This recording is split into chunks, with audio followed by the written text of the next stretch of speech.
పాకిస్తాన్ మనకి మధ్య జరిగిన సింధూర్ ఆపరేషన్ అంతా పక్కకు వచ్చిన తర్వాత ఇప్పుడు సౌదీతో వాళ్ళకు రక్షణ ఒప్పందం జరుగుతుంది. దానివల్ల జరిగే నష్టం మనక వాళ్ళక, ఒకవేళ జరిగింది ఆల్రెడీ జరిగి ఉంటుంది, జరిగిన తర్వాత మనం దాన్ని ఏ విధంగా కౌంటర్ చేయొచ్చు? First of all sir, Pakistan Saudi Arabia agreement దీనికన్నా ముందు కూడా ఉండే, కొత్త అగ్రిమెంట్ కాదు ఇది. అవునా? చాలామంది కొత్తది అనుకుంటున్నారు. అది మినిస్ట్రీ ఆఫ్ ఎక్స్టర్నల్ అఫైర్స్ కూడా క్లారిఫై చేశారు. అది కాకుండా సౌదీ అరేబియాలో దీనికన్నా ముందు పనిచేసిన అంబాసిడర్లు 2-3 క్లారిఫై చేస్తారు. వాళ్ళ దగ్గర ఒప్పందం ఉంది. అంటే ఒప్పందం దేనికి వస్తుందంటే డిఫెన్స్ అగ్రిమెంట్ ఒకటి. అంటే ఈ అగ్రిమెంట్ ఏంటంటే మీరు చెప్తున్నారు ఒక నేటో లాగా ఫార్మాట్ లాగా వీళ్ళు ట్రై చేశారు సార్. ఇజ్రాయెల్ ఖతార్ మీద దాడి చేసిన తర్వాతనే వీళ్ళందరూ లేచి కూర్చున్నారు. వీళ్ళందరికీ ఒకటే భయం ఏంటంటే ఏ రోజు ఇజ్రాయెల్ మా మీద వచ్చి బాంబు పడేస్తారో అని చెప్పి. ఇప్పుడు ఖతార్ మీద ఎంత పెద్ద దాడి జరిగింది సార్. సరే, చనిపోయిన వాళ్ళు చాలా తక్కువ, కానీ దాడికి ఏం చెప్తారు, ఒక మెసేజ్ ఉండే సార్ దాంట్లో. టెర్రరిస్ట్కి మీరు ఎక్కడైనా దాచుకోండి, మిమ్మల్ని వచ్చి కొడతాం. సో ఎవరు చేశారు సార్ ఫస్ట్? అది మనం చేసాం. ఓకే. ఆపరేషన్ సింధూర్లో ఏం చేసాం? మనమే. నువ్వు ఎక్కడైనా దాచుకో, అవును, మిమ్మల్ని వచ్చి కొడతాం. ఇజ్రాయెల్ చేసింది ఏం సార్? అదే చేశారు. అంటే మనం చెప్పింది కూడా మన బోర్డర్లో నిలబడి మీ ప్లేస్లో కొడతాం అని కొడతాం. వాళ్ళేమో లోపల వెళ్ళి కొట్టేసి బయటకు వచ్చేసారు. కానీ సౌదీ అరేబియా దగ్గర తీసుకుందాం సార్ సీన్. వాళ్ళ దగ్గర చాలా మోడర్న్ ఆర్మీ అని ఒకటి ఉంది. అంటే కొట్లాడడానికి కాదు, వాళ్ళ దగ్గర ఆయుధాలు ఉన్నాయి. అది ఎందుకు కొనుక్కుంటారంటే యూఎస్ని హ్యాపీగా పెట్టుకోవాలి. చాలా ప్లేన్స్ తీసుకుంటారు, డబ్బులు విపరీతంగా ఉంటారు, ప్లేన్లు కొనుక్కుంటారు, ఆయుధాలు కొనుక్కుంటారు. ఎక్కడ వాడుకుంటారు సార్ వీళ్ళు? హూతీల మీద వాడుకున్నారు. దీనికన్నా ముందు హూతీలు దాడి చేసినప్పుడు సౌదీ అరేబియా రిటర్న్ దాడి చేశారు. ఈ ఒప్పందం చేసి 2 రోజుల ముందు, నాకు ఆ వీడియో వెరాసిటీ ఎగ్జాక్ట్లీ తెలియదు సార్, కానీ పాకిస్తాన్ నుంచి 2000 మంది సోల్జర్స్ ఎయిర్పోర్ట్లో దిగుతున్న వీడియో ఒకటి బయటకు వచ్చింది సౌదీ అరేబియాలో, రియాద్లో. అది కొత్త వీడియోనా పాత వీడియో తెలియదు, కానీ న్యూస్ ఏముండే అంటే పాకిస్తాన్ వాళ్ళ సోల్జర్స్ని సౌదీ అరేబియాకి పంపిస్తున్నారు హూతీలతో కొట్లాడడానికి, పోరాటం చేయడానికి. అది ఎప్పుడో పోరాటం కదా, దానికి మళ్ళీ ఇప్పుడు మద్దతు ఇస్తుంది. అది సో ఈ లాస్ట్ 2 సంవత్సరాలు 3 సంవత్సరాలు హూతీలు సౌదీ అరేబియా మీద దాడి చేయలేదు. అవును, కానీ వాళ్ళిద్దరి మధ్య విభేదాలు ఎప్పటి నుంచి ఉన్నాయి? అది న్యాచురల్. ఎందుకంటే సనా అక్కడున్న యమనీస్ గవర్నమెంట్, లీగల్ గవర్నమెంట్ ఒకటి, ఇల్లీగల్ గవర్నమెంట్ ఒకటి, రెండునే అక్కడ. క్యాపిటల్ సనా ఒక చేతిలో ఉంది, ఇంకా మిగతా ఏరియాలు ఇంకో చేతిలో. వీళ్ళేమో మెయిన్లీ ఇప్పుడు షిప్పింగ్ మీద దాడి చేస్తున్నారు. అక్కడి నుంచి వెళ్ళే షిప్స్ మీద దాడి చేస్తున్నారు. Israel affiliated, US affiliated ship మీద దాడి చేస్తున్నారు. పాకిస్తాన్కి భయం ఏంటంటే ఇదే దాడి, ఏది ఇజ్రాయెల్ చేసిన దాడి మా మీద కూడా ఒకరోజు జరగవచ్చు. ఇప్పుడు మొన్న స్టేట్మెంట్ ఇష్యూ చేసిన చూసారు మీరు, షబాజ్ షరీఫ్ ఏం చెప్పారు? మా దగ్గర ఉన్న న్యూక్లియర్ అసెట్స్ కూడా కావాలంటే సౌదీ అరేబియాకి ఇచ్చేద్దాం. అవును, ఇది చాక్లెట్ పంచిపెట్టడం కాదు సార్. న్యూక్లియర్ అసెట్స్ అనేది ఫస్ట్ ఆఫ్ ఆల్ అసెంబుల్ స్టేట్లో ఎప్పుడు ఉండవు. దాని లాంచ్ వెహికల్ ఒకటి ఉంటుంది, దాని మిసైల్ ఉంటుంది, దానికి ఉన్న మెయిన్ బాంబ్ ఒకటి ఉంటుంది, అది అసెంబుల్ చేయాల్సి వస్తుంది. దాన్ని సపరేట్గా పెడతారు, ఎందుకంటే ఎప్పుడైనా యాక్సిడెంట్ డెటోనేట్ అయితే పెద్ద ఇష్యూ అయిపోతుంది, మొత్తం రాజ్యం ఖాళీ అయిపోతుంది రాత్రికి రాత్రి. సో ఎప్పుడైనా డిసెంబుల్ చేసి పెడతారు. పాకిస్తాన్ ఇప్పుడు చేస్తున్న ఇంగ్లీష్లో అంటారు పాస్చరింగ్ అంటారు. అంటే మా దగ్గర చూడు బాంబు ఉంది, మేము కొడతాం మిమ్మల్ని అని. మోదీ గారు దీన్ని న్యూక్లియర్ బ్లఫ్ అన్నారు ఒకసారి ఆపరేషన్ సింధూర్ టైంలో. నా దగ్గర ఉంది అని చెప్తే వెళ్ళి కొట్టాము. దాని తర్వాత ఏం చెప్పట్లేదు, ఇప్పుడు నా దగ్గర ఉంది అని ఇప్పుడు మాట్లాడలేదు. కైరానా హిల్స్లో ఏం జరిగింది ఎవరికి తెలియదు. కానీ ఒప్పందం ఎందుకు?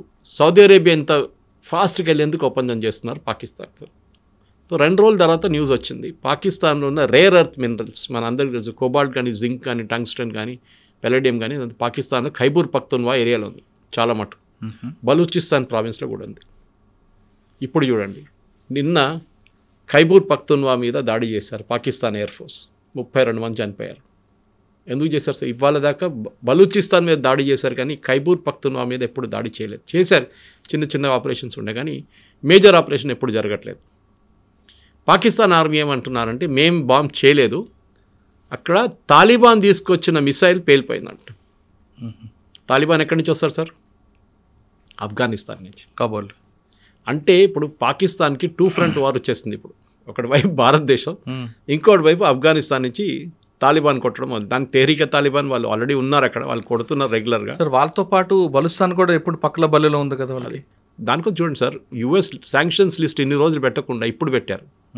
బలూచిస్ని శాంక్షన్స్ లిస్ట్లో పెట్టారు, టెర్రర్ ఆర్గనైజేషన్ అని చెప్పి. 3 రోజుల ముందు యూరోపియన్ యూనియన్ చేసి, ఇన్ని రోజులు చేయలేదు సార్. ఎప్పటి నుంచో బలూచిస్తాన్ మూవ్మెంట్ నడుస్తుంది అక్కడ. ఎప్పటి నుంచో అక్కడ జాఫర్ ఎక్స్ప్రెస్ మీద బాంబు దాడి చేసి చాలామంది పాకిస్తాన్ సోల్జర్స్ చంపారు. అప్పుడు ఏం లేని ప్రశ్నకి ఇప్పుడు ఎట్లా వచ్చింది?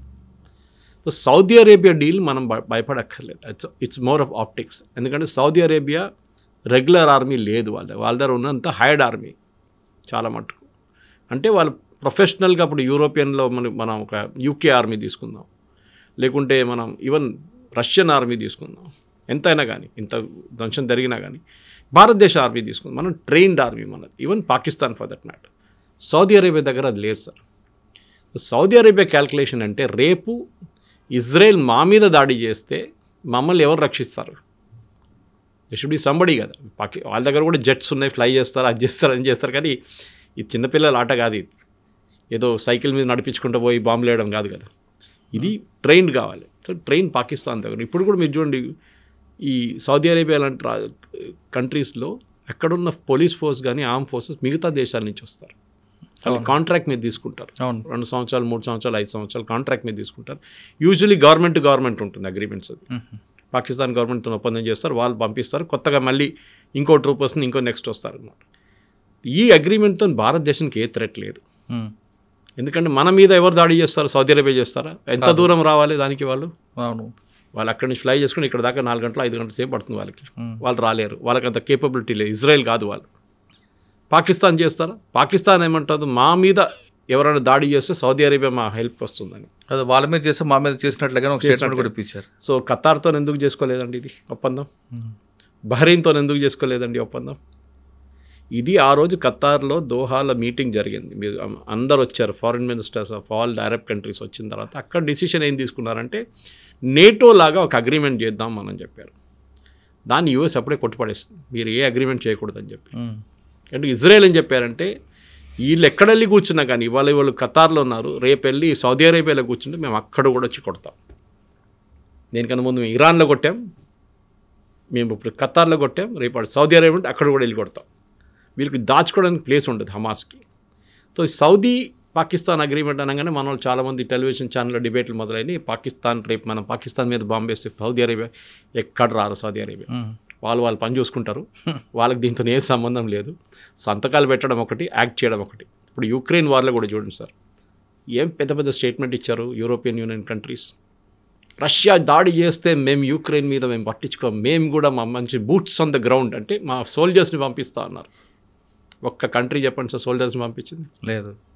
మేము జెట్స్ తీసుకెళ్ళి మేమే మా జెట్స్తో బాంబ్ చేపిస్తాం అన్నారు. అది ఎప్పుడు చేయదు. కొన్ని పాత ప్లేన్లు ఇచ్చింది అంతే వాళ్ళకి ఆడుకోవడానికి. తో చెప్పడం ఒకటి, చేయడం ఒకటి. చేసేటోడు ఎప్పుడు చెప్పడు, చేసి చూపిస్తాడు. ఇజ్రాయెల్ పాలసీ ముందే మేము ఖతార్ మీద బాంబ్ చేయబోతున్నది ఎప్పుడు చెప్పలేదు. వెళ్ళి కొట్టేశారు, ఖతం చేసి వచ్చేసారు. And they admitted, accept the responsibility also. మేమే చేస్తామని చెప్పి వాళ్ళకి భయం లేదు దాంట్లో. మనమైనా కొంచెంసేపు ఆలోచిస్తాం చెప్పాలన్నా వద్దా అని చెప్పేసి. సో సౌదీ అరేబియాకి ఉన్న లిమిటెడ్ కెపాసిటీ, చాలా లిమిటెడ్ కెపాసిటీ. ఆయుధాలు ఉన్నాయి నేను చెప్పినట్లు దీనికన్నా ముందు, కానీ ఆయుధాలు ఆపరేట్ చేసిన మనుషులు కావాలి, టెక్నికల్ పవర్ కావాలి. అది పాకిస్తాన్ దగ్గర నుంచి బారో చేసుకుంటారు. ఓకే, పాకిస్తాన్ వాళ్ళు ఒక టెస్టింగ్ గ్రౌండ్గా వాడుకుంటారు. రేపు హూతీలతో కొట్లాడుకుంటే హూతీలు ఆల్రెడీ వార్నింగ్ ఇచ్చారు మొన్న, మా దగ్గర వస్తే మేము వచ్చిన పాకిస్తాన్ సోల్జర్ అందరినీ కాఫిన్లో పెట్టి షావర్లో పెట్టి మేము పంపిస్తాం రిటర్న్ అని చెప్పేసి. So Pakistan will not dare do it. వాళ్ళు హూతీలతో ఏం కొట్లాడబెట్టుకోరు, ఎందుకంటే ముస్లిం అటాకింగ్ ముస్లిం అయిపోతున్నారు. అవును, అది పెద్ద సరే, అది షియా సున్నీ ఇష్యూ ఇంకోటి ఉంది, కానీ ఇది మెయిన్లీ ఒక ముస్లిం నేషన్ ఇంకో ముస్లిం. దానికోసం నిన్న కూడా ఫస్ట్ టైం పాకిస్తాన్ ఖైబూర్ పఖ్తూన్ఖ్వా మీద చేసిన బాంబింగ్ని ఇంటర్నేషనల్ లెవెల్ ఏం చూసారంటే ఒక కంట్రీ వాళ్ళ సిటిజన్స్ మీద బాంబ్ చేశారు. మీరు ఎక్కడ విన్నారు ఇది? బహుశా ఇప్పుడు చెప్తే ఇందిరాగాంధీ గారు చేశారు కదా, మణిపూర్ మీద బాంబింగ్ చేశారంటే అది ఆ టైంలో ఒక అవుట్ఫిట్ ఉండే, ఒక ఏం చెప్తారు గెరిల్లా అవుట్ఫిట్ ఉండే, వాళ్ళని అరికట్టడానికి చేసిన పని. అది రైట్ ఆర్ రాంగ్? ఇప్పుడు బీజేపీ వాళ్ళు కూడా అదే తీసుకుంటున్నారు కాంగ్రెస్ వాళ్ళ మీద, మీ ఇందిరాగాంధీ బాంబ్ చేసింది అప్పుడు మీరు ఎక్కడ ఉన్నారని చెప్పి. కానీ that is a different context. కానీ ఇప్పుడు ఏ దేశం సార్ చెప్పండి మీరు? యూఎస్లో ఉన్న ఎవరు దాని మీద బాంబింగ్ చేస్తారు ఇవాళ దాకా? చేయరు. ఏ దేశం చేయరు. సరే టర్కీ, కుర్దిస్తాన్ ఆ ఇష్యూ అలా, ఇరాక్లో కూడా ఆ ప్రాబ్లం ఉండే, కుర్దు ప్రాబ్లం. ఇప్పుడు ఆ ప్రాబ్లం సార్ట్అవుట్ అయిపోయింది. ఎప్పుడు చేయరు సార్. సో ఫస్ట్ టైం మనం చూస్తున్నాం ఒక నేషన్ లైక్ పాకిస్తాన్ ఇన్ని సంవత్సరాల నుంచి అక్కడ ఫార్మేషన్, మన ఇండిపెండెన్స్ అయ్యే టైం నుంచి నడుస్తుంది. 75 సంవత్సరాలు చేయని పని ఇప్పుడు చేశారు వాళ్ళు, బాంబింగ్. దీంతో అక్కడున్న మొత్తం ఈక్వేషన్స్ మారిపోయింది సార్. ఖైబూర్ పఖ్తూన్వా అనేది ఒక రెబెల్ కంట్రీ లాగా, ఒక మినీ ఆఫ్ఘనిస్తాన్ అనుకోండి. అక్కడ లా నడవదు, పోలీసులు నడవరు, ఆర్మీ పని అసలు పని లేదు. They are law unto themselves అంతే.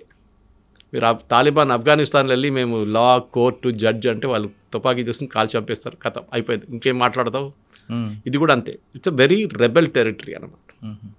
చాలా మటుకు మన ఆఫ్ఘనిస్తాన్ లాగా ఉంటుంది చూడడానికి, మనం ఒక స్ట్రక్చర్ లాగా మొత్తం డస్టీ ఏరియా, అసలు కన్స్ట్రక్షన్స్ ఏం లేవు ఎక్కువ. అక్కడ రియల్ ఎస్టేట్ అనేది ఒక బేసిక్ హౌసింగ్ ఉంటుంది అంతే. మీరు బలూచిస్తాన్లో చూస్తున్నారు చూడండి, అంత డెవలప్మెంట్ కూడా ఖైబూర్ పఖ్తూన్వాలో లేదు. సరే, మీరు బలూచిస్తాన్ గురించి మాట్లాడారు. బలూచిస్తాన్లో జరుగుతున్న అంతర్గత విభేదాలకి భారత్లో ఉన్న రా ఏజెంట్లు చేస్తున్నారని పాకిస్తాన్ ఆరోపిస్తుంటుంది. సాధారణంగా మన దగ్గర ఉన్న బాంబింగ్కి దానికి పాకిస్తాన్ ఐఎస్ఐ యాక్టివిటీస్ వాళ్ళు వస్తుంటారు, చేస్తుంటారు అనేది మనం ప్రూవ్ చేసాం. రా అన్న వాళ్ళు అంత స్థాయికి దిగుతారా సార్? పాకిస్తాన్లో ఇప్పుడు ఒక మన స్పై ఒక ఆయన ఉన్నారు, రా ఏజెంట్, ఆయన పేరు మర్చిపోయాను నేను, సింగ్ అనుకుంటే, ఏదో ఒక ఇండియన్ నేవీలో పనిచేసిన ఓకే ఒక ఆయన్ని పాకిస్తాన్ పట్టుకుని జైల్లో వేశారు. అవును. ఆయన ఎక్కడి నుంచి పట్టుకున్నారు సార్? ఇరాన్ నుంచి పట్టుకెళ్ళారు, ఇరాన్ బార్డర్ నుంచి. దాని తర్వాత మీకు గుర్తుంటుంది సార్, 6 నెలల ముందు 8 నెలల ముందు ఇరాన్ అండ్ పాకిస్తాన్ ఒక బాంబింగ్ క్యాంపెయిన్ చేశారు, వాళ్ళ మీద వీళ్ళ మీద. ఎందుకు చేశారు? పాకిస్తాన్ ఏం అలర్ట్ చేస్తున్నారు అంటే బలూచీస్ని ఇరాన్ ఆయుధాలు ఇచ్చి హెల్ప్ చేస్తున్నారు మా మీద దాడి చేయడానికి. మనం చేసామా సార్? కాదు. ఇరాన్ మీద ఆరోపణ చేశారు పాకిస్తాన్ ఓపెన్గా, మీరు ఆయుధాలు ఇస్తున్నారు, మా సోల్జర్స్ మీద వచ్చి దాడి చేస్తున్నారు, జాఫర్ ఎక్స్ప్రెస్ మిగతా అన్నీ చేశారు. రా ఏజెంట్స్ చెప్పడం అది చాలా, I won't be one surprised. మనం చేస్తే తప్పేంటి సార్? మన మీద కాశ్మీర్లో ఏం చేస్తున్నారు వీళ్ళు? అవును, అదే పని చేస్తున్నారు కదా. మనం మహాత్మా గాంధీ ఫిలాసఫీ ఇప్పుడు పనికిరాదు సార్. ఒక చంప మీద కొడితే ఇంకో 2 సార్లు కొడతాం మన చంప మీద, అంతే.